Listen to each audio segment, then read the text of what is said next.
so I ended up getting hired as a corrections officer, and it was a good gig. I did it for 4 years. I learned a lot. Looking back now with what I know from being a police officer on the street and working corrections, in my opinion, every potential police officer should work corrections for at least 2 to 3 years before becoming a police officer. And I know some people are like, well, why? Why would we, I don't need to do that.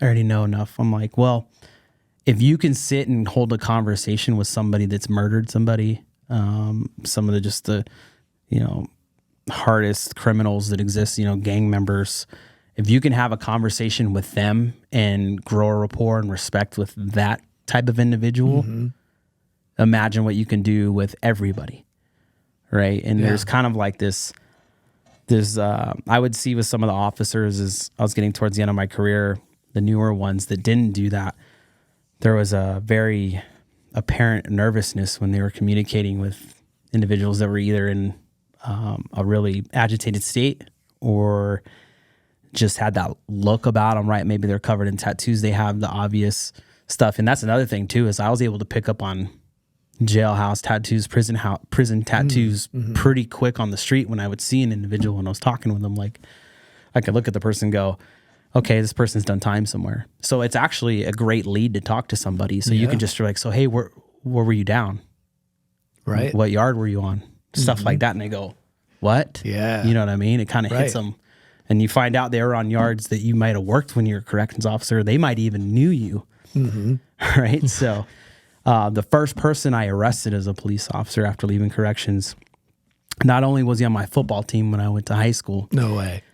When I was a corrections officer, he was in prison, unfortunately. Oh, man. And I ran into him and had the conversation like, kind of, what happened, man? And he's like, I tried meth, dude, and this is kind of where I ended up.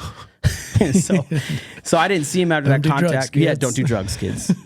And I become a police officer, and the first arrest I have is this same dude, and he's in Walmart chugging NyQuil. And they call the cops because he's just sitting there chugging. Like, come on, bro. Yeah, but anyways, just in regards to, people wanting to get into police work, like, just go work at corrections, use it as a stepping stone. I know the recruiters at the Department of Corrections aren't going to like me too much about that, but, and maybe you can make a career. There's a lot of stuff you can do there, right? I was on, I guess you would say a supplemental team. It was called the Chase team. So essentially if an inmate escaped a facility, we would get deployed and go and track them down alongside the tactical unit.